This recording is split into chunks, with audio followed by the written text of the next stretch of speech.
Commander Vrakthul stood at the viewport of his massive ship, his four eyes narrowing as he studied the red planet ahead. Mars, the humans called it. His long fingers tapped against the metallic control panel. This was his first mission as fleet commander, and he intended to make the Zarnian High Council proud. Science Officer Krelmox, report on the human settlement, he ordered, his voice a low rumble. Krelmox glided forward on her hover platform. Unlike the commander's gray skin, hers had a bluish tint marking her as part of the scientific caste. The colony appears to be research-focused, Commander. We detect only 48 adult humans and 34 juvenile humans. Minimal weapons. 2 small defense ships currently docked. Vrakthul's mouth twisted in what passed for a smile among his species. This would be simple. The Zarnian Imperium had conquered 12 worlds in the past cycle, and none had offered meaningful resistance against their superior technology. Humans were still new to space travel, barely managing to establish this small outpost on their neighboring planet. Prepare a containment squad, standard protocol, he ordered. I want to study these creatures before we make contact with their main world. On the surface of Mars, inside the dome-covered colony known as New Horizon, 12-year-old Katie Miller pressed her face against the window of her family's living unit. The reddish dust of Mars swirled outside, but beyond that she could see something strange in the sky. "Dad! Dad! There's weird lights up there!" she called out. Frank Miller looked up from his computer terminal where he had been reviewing the colony's water recycling reports. As colony director, even small fluctuations in resource usage required his attention. He walked over to the window and felt his heart drop. "Get away from the window, Katie," he said quietly. "But Dad, now, Katie." His voice left no room for argument. He pressed the emergency communication button on his wrist device. "This is Director Miller. All personnel, we have unidentified objects entering our airspace. This is not a drill. Implement Protocol 7 immediately." Throughout the colony, alert signals began to sound. In the research labs, the school area, and the recreation dome, the warning lights flashed orange. In the colony control room, Security Chief Lisa Chen was already tracking the objects. "Sir, we've got 5 large craft entering orbit and at least 20 smaller ones descending toward us. Nothing like this in our records." Frank arrived at the control room slightly out of breath. "Any response to our hails?" "Nothing yet." Lisa pointed to the main screen. "But look at this energy reading. Whatever technology they're using, it's way beyond ours." Frank nodded grimly. "Get me Admiral Martinez at Space Defense Force Headquarters." The communication officer's fingers flew over the controls. After a moment, Admiral Diane Martinez's face appeared on screen. Her expression was stern. "We've detected them too, Frank. We're mobilizing everything we have, but it will take at least 26 hours for our nearest vessels to reach you." 26 hours, Frank repeated. "We'll hold out as long as we can." The Admiral's face softened slightly. "Frank, your colony has 30 children. Your priority is their safety."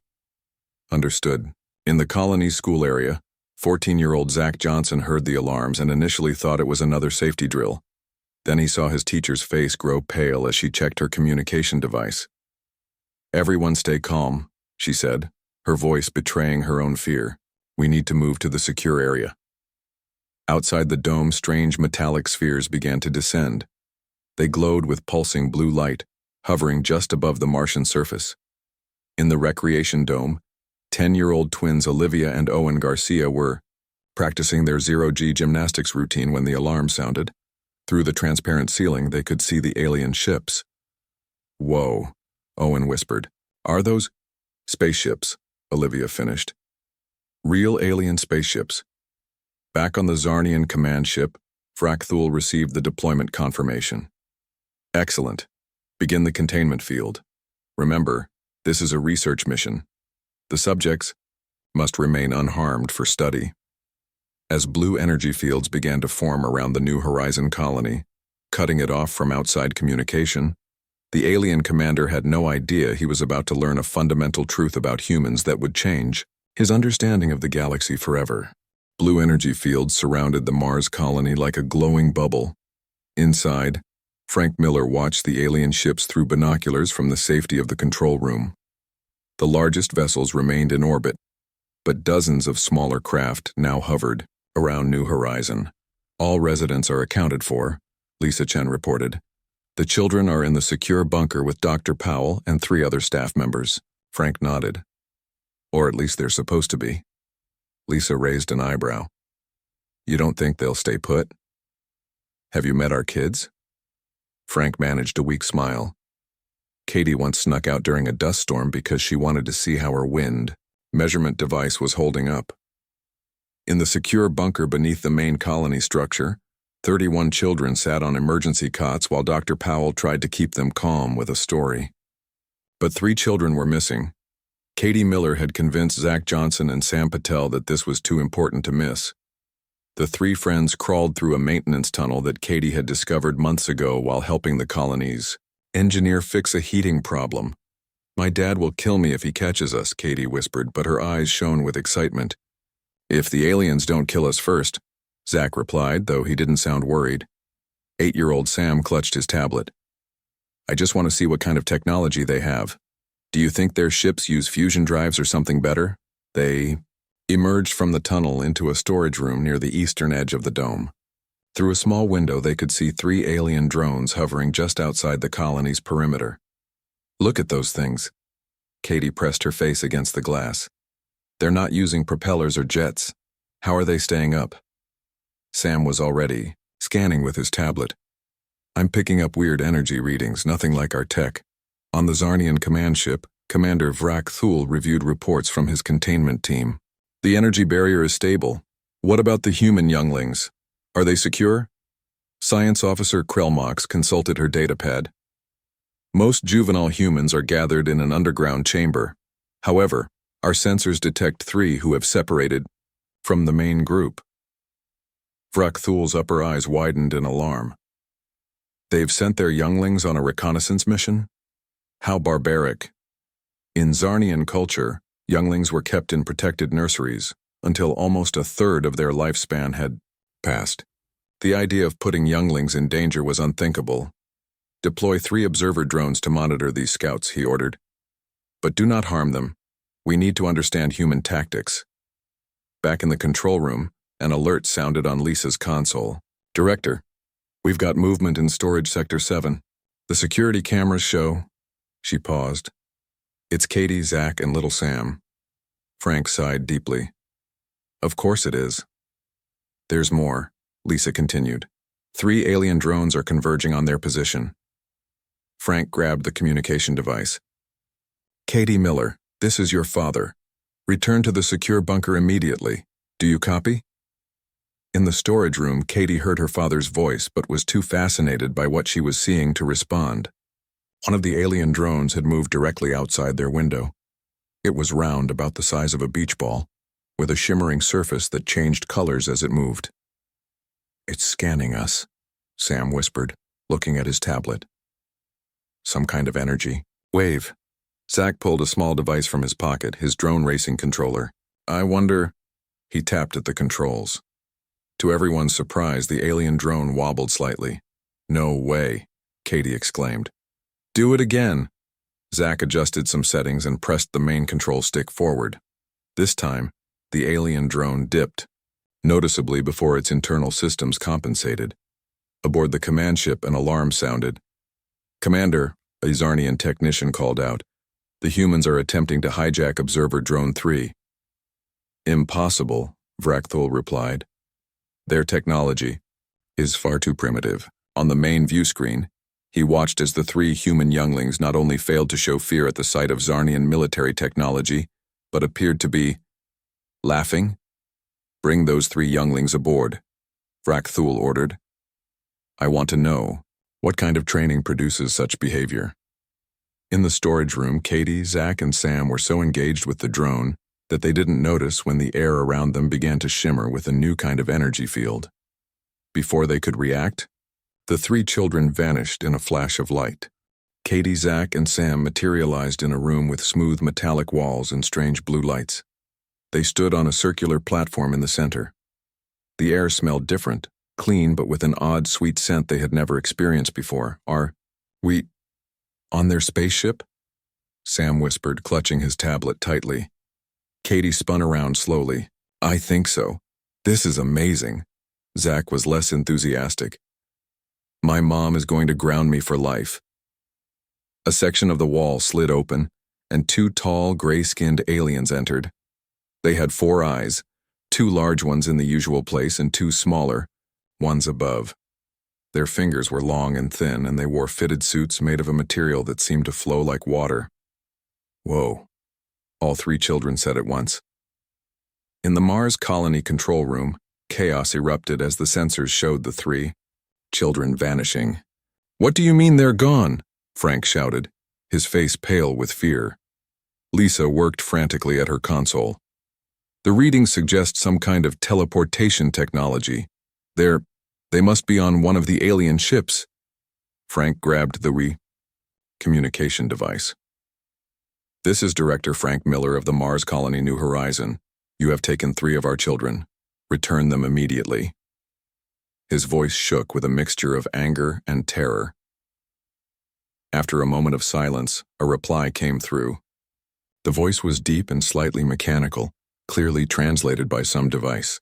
This is Commander Vrakthul of the Zarnian Imperium. Your scouts are unharmed and will be returned after questioning. Scouts? Frank repeated in confusion. They're not scouts, they're children. On the Zarnian ship, the 2 aliens led Katie, Zach, and Sam into a larger room. Clear containers lined the walls, filled with objects from Earth that the aliens had collected over time. A bicycle wheel, a soccer ball, children's toys, and various tools. Commander Vrakthul entered, towering over the children. His 4 eyes blinked in sequence as he studied them. I am Commander Vrakthul, he said, his words translated by a device on his suit. You are the first human younglings we have encountered directly. Explain your mission. The children looked at each other in confusion. We don't have a mission, Katie replied. We were just curious about your ships and technology. Vrakthul's upper eyes narrowed. Your superiors sent you to gather intelligence? No one sent us, Zach explained. We snuck out because we wanted to see real aliens. We're probably in big trouble now. The alien commander seemed puzzled. He turned to his science officer. Their trainers allow them freedom to make such decisions, to approach unknown life forms without protection? Before Krelmox could respond, Sam noticed the soccer ball in one of the containers. Hey, you have our stuff, can I see that ball? The aliens looked startled by this request, but Krelmox opened the container and cautiously handed Sam the soccer ball. Sam immediately began bouncing it on the floor. Look what I can do. He demonstrated some basic soccer moves, bouncing the ball off his knees. The aliens watched in fascination. Zach and Katie joined in, turning it into an impromptu game. Meanwhile, in the secure bunker back at the colony, the remaining children had learned what happened to their friends. Instead of being frightened, many were jealous. They got to see the inside of an alien spaceship, 13-year-old Mia Washington complained. That's not fair, Dr. Powell tried to maintain order. This is serious, they could be in danger. I bet Katie is showing them her backflips by now, Olivia Garcia said with a grin. Her twin brother Owen nodded in agreement. 15-year-old Priya Patel, Sam's older sister, wasn't amused. We need to help them. She pulled out her communication device and began typing rapidly, sending messages to all her friends still in the colony. Within minutes, a plan was forming, not among the adults, but among the children. If their friends were on an alien ship, they weren't going to sit quietly in a bunker. They were going to create such a spectacle that the aliens would have no choice but to notice them too. On the Zarnian command ship, Commander Vrakthul called an emergency meeting with his officers. The 3 human children had been placed in a comfortable observation room where they continued to play with the soccer ball, seemingly unconcerned about their situation. I don't understand, Security Chief Drazikor growled. These younglings show no fear. Is this some kind of human military training? Science Officer Krelmox reviewed her datapad. My analysis suggests something even more disturbing. I believe this behavior is natural. The Zarnian officers stared at her in disbelief. "Explain," Commander Vrakthul demanded. "Our scans of the colony and observations of these three subjects indicate that human younglings regularly engage in activities with no purpose other than enjoyment. They call it play, and it often involves deliberate physical risk." The security chief slammed his hand on the table. "Impossible. No species would endanger their future generation this way." Back in the observation room, Katie had discovered that the gravity controls could be adjusted by waving at certain sensors in the walls. She and her friends were now bouncing wildly in reduced gravity. "This is better than the bounce house at the colony fair," she shouted as she flipped through the air. Sam had connected his tablet to a data port, fascinated by the streams of alien code. Their computer language uses a 16-base system instead of binary. "It's so cool." Zach found the room's lighting controls and was creating an impromptu light show. "Do you think they'll let us fly the ship?" Meanwhile, in the Mars colony, Priya Patel had gathered 15 children in the recreation dome. Their plan was simple but bold.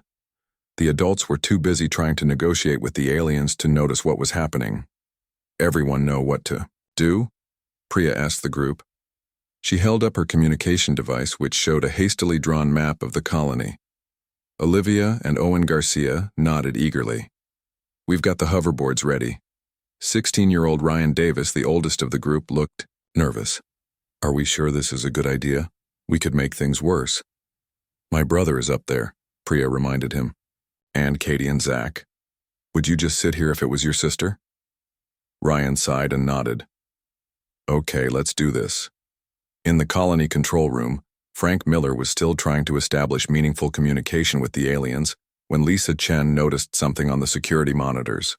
"Sir, we have movement in sectors 3, 4, and 6. It's the kids." Frank looked at the screens in horror. Instead of staying in the secure bunker, children were emerging all over the colony. Even worse, they seemed to be deliberately making themselves visible to the alien drones. Outside on the Martian surface, protected only by their environment suits, Olivia and Owen rode their hoverboards in wide circles, performing jumps and tricks directly in view of the alien drones. Other children had set up various games and activities in locations where the drones could easily observe them. On the command ship, alerts began sounding as more human younglings appeared on their monitors. "Commander," a technician called out. "More juvenile humans are emerging. They appear to be playing in the middle of our containment operation." Vrakthul watched the screens with growing confusion. Human children were now visible all across the colony, engaging in activities that served no apparent military or survival purpose. Some were climbing structures, others were racing vehicles, and a few were even drawing large pictures that could be seen from above. "I was wrong," Krelmach said quietly. "This isn't training or a response to our presence. This is their normal behavior." "Impossible," Vrakthul muttered, but he was no longer certain. In the observation room, Katie suddenly noticed the monitors showing her friends back in the colony. "Look, everyone's out there. They're trying to get the aliens' attention." Sam grinned. "Typical Priya. She always has to be in charge of the rescue mission." Zach pointed at one of the screens. Are the twins doing loop-the-loops on their hoverboards in front of an alien warship?" He laughed. "That's awesome." Commander Vrakthul ordered all the screens in the main command center to display views of the human colony. His officers watched in stunned silence as more and more children emerged from hiding places. None of them behaved like prisoners or hostages should. Instead, they seemed to be enjoying themselves. "I must speak with the human leader again," Vrakthul decided. He activated the communication link to the colony control room. Frank Miller's tired face appeared on the screen. Behind him, colony staff worked frantically at monitoring stations. "Return our children immediately," Frank demanded before Vrakthul could speak.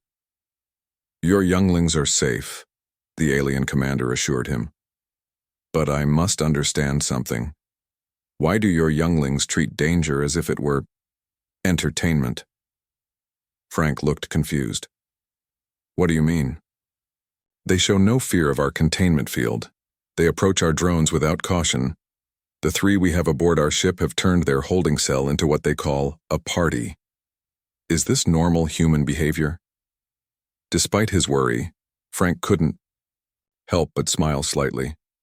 Commander, human children are naturally curious and playful. They don't fully understand danger the way adults do. It's part of how they learn about the world. This answer only confused Vrakthul more. You allow this?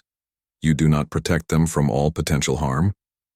Before Frank could answer, the conversation was interrupted by alarms blaring in the colony control room. Lisa Chen called out, "Director, we have 6 children approaching the main airlock in environment suits. They appear to be painting something on the outer dome wall." Frank looked at the security feed in horror. 6 children in Mars environment suits were indeed painting a huge, smiley face on the outer dome wall, directly in view of the largest alien drone. "I must go," Frank told the alien commander. "Please just return our children safely." On the Zarnian ship, Katie, Zach, and Sam were having the time of their lives. They had figured out how to use the food dispensers and were trying. "Strange alien snacks. This blue cube tastes like cotton candy," Katie exclaimed, taking another bite. Sam was still exploring the computer terminal he'd found. "I think I'm starting to understand their number system. It's actually pretty logical." Zach had managed to make friends with one of the Zarnian crew members, a younger alien who seemed assigned to watch them. The alien seemed baffled by Zach's attempts to teach him a simple hand-clapping game. "No, like this," Zach demonstrated again. "Clap, clap, slap, cross. It's easy." The young Zarnian tried uncertainly, his long fingers awkwardly copying the pattern. Outside the Mars colony, Ryan Davis directed his team as they continued their painting. "Make the eyes bigger. We want them to see it from orbit." 13-year-old Mia Washington laughed inside her helmet. "Do you think aliens understand what a smiley face means?" "Everyone understands a smile," Ryan replied. "Even space aliens." Back in the command center of the Zarnian ship, Science Officer Krelmox brought new information to her commander. "Sir, I've been reviewing human data from their information networks. It appears they have a concept called childhood, where younglings are allowed to engage in play as part of their development." Vrakthul looked skeptical. "To what purpose?" "It seems to help them learn creativity, problem-solving, and risk assessment. Their younglings deliberately seek out new experiences, even potentially dangerous ones, as a way to grow." Security Chief Drazkor scoffed. "A species cannot advance this way. It invites disaster." Krelmox countered. "Yet humans have advanced remarkably quickly. They went from primitive flight to space travel in less than a century. Our species took 5 centuries to make the same progress." Commander Vrakthul stared at the screen showing human children painting a giant smiling face on their colony dome. Another screen showed children racing on strange boards. A third displayed children building a tower of objects that looked like it might collapse at any moment. "Bring me the oldest of the 3 human younglings we have aboard," he ordered. "I wish to understand this play concept directly." Minutes later, 14-year-old Zach stood before the Zarnian commander, trying not to show how intimidated he felt by the tall, 4-eyed alien leader. "Human child," Vrakthul began. "Explain to me why you are not afraid." Zach stood before the imposing alien commander, thinking carefully about the question. Why wasn't he afraid? He probably should be, but somehow this all felt like the greatest adventure of his life. "Well," Zach began, "I guess I am a little scared, but mostly I'm excited. No one from Earth has ever talked to aliens before, at least not that we know of." Vrakthul's 4 eyes blinked in sequence. "But we could be dangerous. We have weapons that could destroy your entire colony." Zach shrugged. "Yeah, but you haven't used them. And if you wanted to hurt us, you would have done it already." The commander leaned forward. "In our culture, younglings your age would never be allowed near potential danger. They would be kept in protective environments until fully mature." "That sounds boring," Zach replied honestly. "How do your kids learn stuff if they never try anything new or risky?" This question seemed to genuinely puzzle the alien commander. He turned to Science Officer Krelmox. "How do our younglings learn?"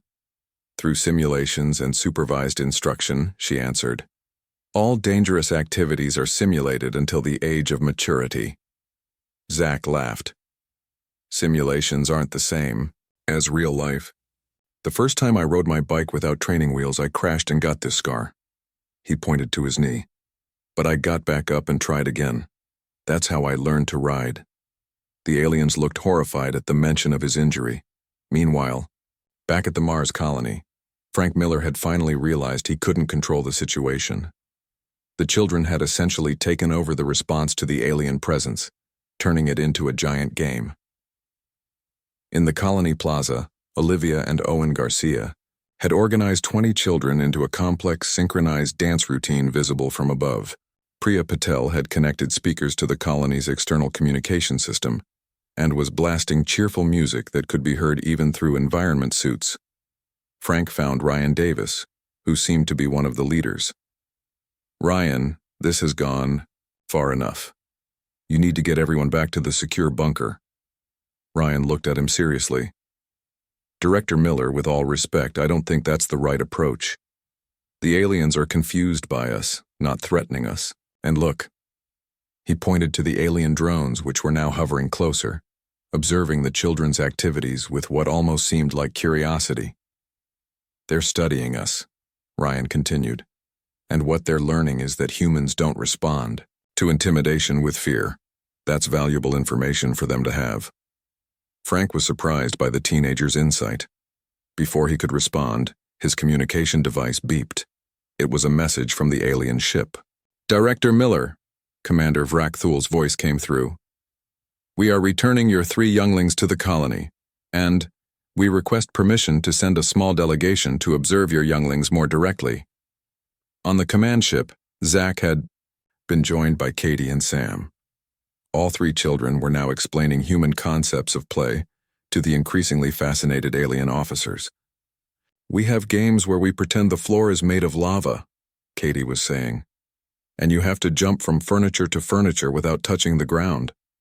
And races where you try to go as fast as possible," Sam added. "And sports where you deliberately crash into each other," Zach said with enthusiasm. Commander Vrakthul looked both horrified and intrigued. "And your adult leaders permit this behavior?" "They encourage it," Katie replied. "My dad built me a treehouse even though I could fall. He just taught me to climb carefully." Science Officer Krelmox was recording everything.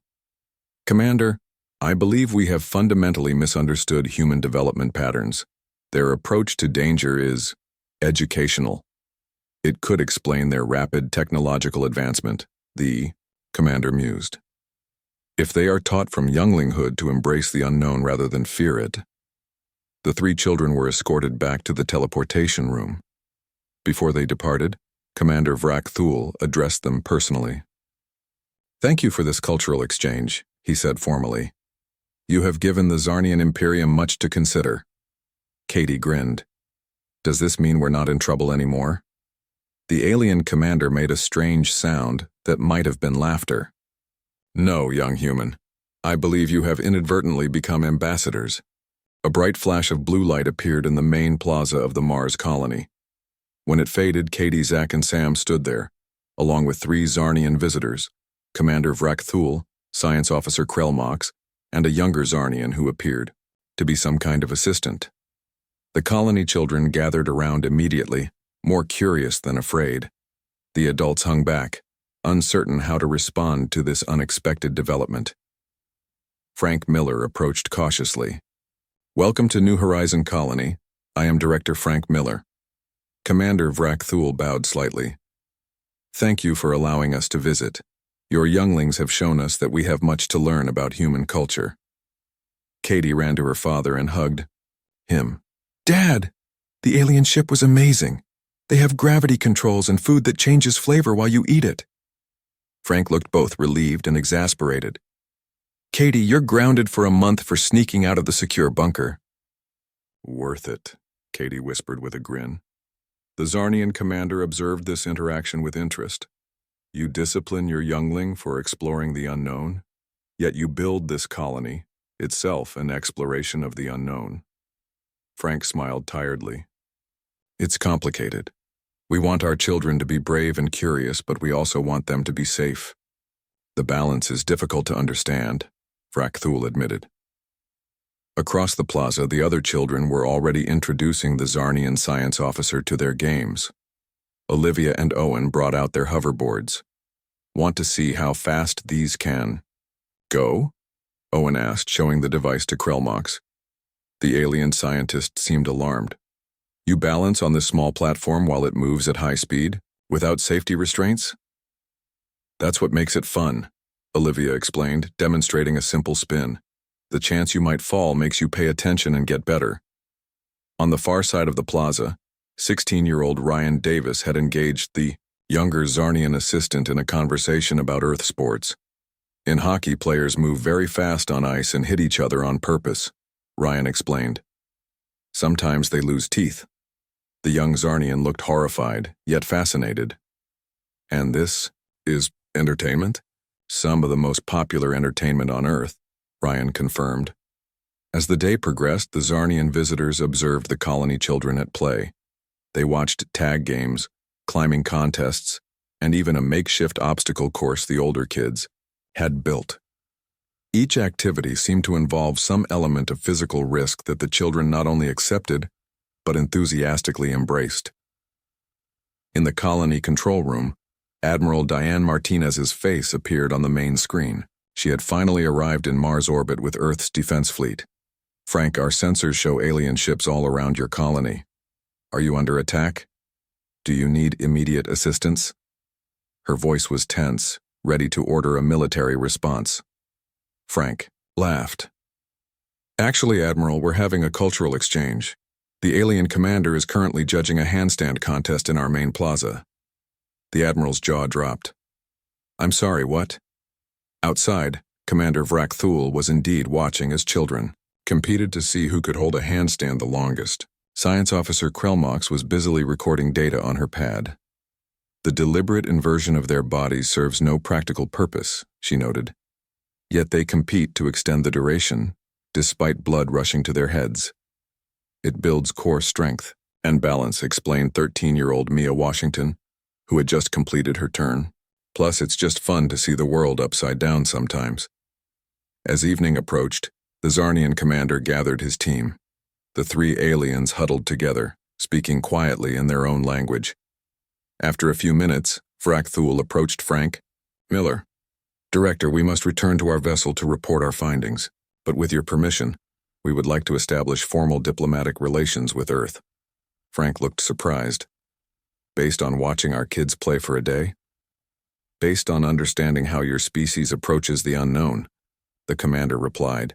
In our culture, we avoid risk at all costs. But you, he gestured toward where Katie was teaching some younger children to do cartwheels. You teach your younglings to embrace it, control it, learn from it. This explains much about human advancement.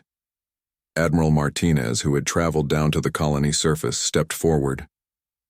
So our children's games prevented an interstellar incident? Indeed, the alien commander said. We have much to learn from each other, especially about how differently we raise our young. 6 months passed since first contact with the Zarnian Imperium. The Mars colony New Horizon had grown in both size and importance. Now it served as the main diplomatic outpost between humans and Zarnians, with ships from both species regularly coming and going. Katie Miller stood at the viewing dome watching a Zarnian shuttle land nearby. Today was special. The first group of Zarnian younglings were arriving for what everyone now called the Play Exchange program. Nervous? Frank asked, standing beside his daughter. Katie shook her head. Excited. I've been practicing new games to show them. Frank smiled. Just remember what Commander Vrakthul told us. Their children have never experienced unstructured play before. Start slowly. Outside the colony, 5 young Zarnians in special environment suits exited their shuttle. They moved cautiously, staying close to the adult Zarnians who accompanied them. Science Officer Krelmox, now the official Zarnian ambassador to Earth, led the group. In the colony's main recreation dome, 20 human children waited with barely contained excitement. Colorful decorations hung from the walls and tables filled, with Earth snacks and games lined one side of the room. Do you think they'll like pizza? Sam asked, adjusting his glasses. Everyone likes pizza, Zach replied confidently. He had spent weeks helping the colony engineers create special play equipment that would be safe for both human and Zarnian children. The airlock doors opened, and the Zarnian children entered. They were smaller than the adults, but still taller than most human children. They stayed in a tight group, their 4 eyes blinking rapidly as they took in the colorful room. Katie stepped forward. "Welcome to New Horizon. We're super excited to meet you." She spoke slowly, so the translation devices could keep up. One Zarnian child, slightly taller than the others, responded, "We are honored by this cultural opportunity." The formal words sounded odd coming from such a young being. Admiral Martinez stood with Ambassador Krelmox, watching from a distance. "Will your children actually participate? They seem very reserved."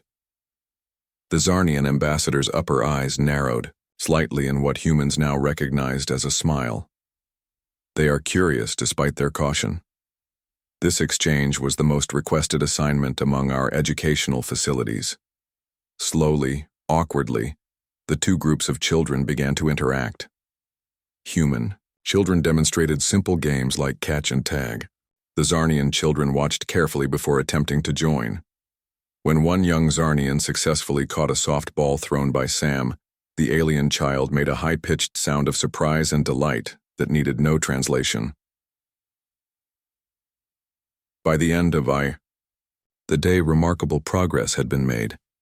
A few Zarnian children were trying hoverboards, with safety gear that the human children usually skipped.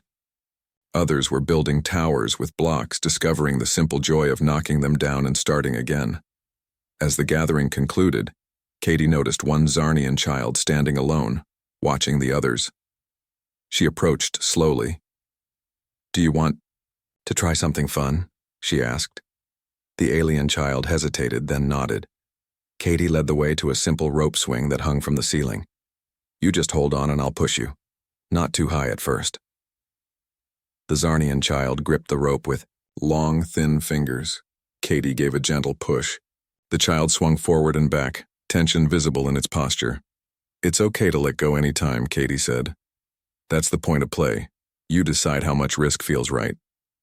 After a few more swings, the Zarnian child relaxed visibly, even making that high-pitched sound of delight as the swing went higher. In the control room, Commander Vrakthul watched the feed with Frank Miller. "Your daughter has natural diplomatic skills," the commander noted. Frank laughed. "She's just being a kid. That's the lesson here, isn't it?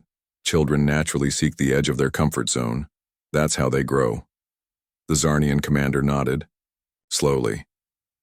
"For millennia, we protected our younglings from all potential harm. We thought it was wise. Now I wonder how much potential we limited." As night fell on Mars, 2 species of children played together under artificial lights. Some games worked better than others, but laughter and those high Zarnian delight sounds filled the air equally. Ambassador Krelmox made a final note in her report to the Zarnian High Council. "Human children's approach to danger as a learning tool may be their species' greatest strength. Recommend immediate reforms to Zarnian educational protocols."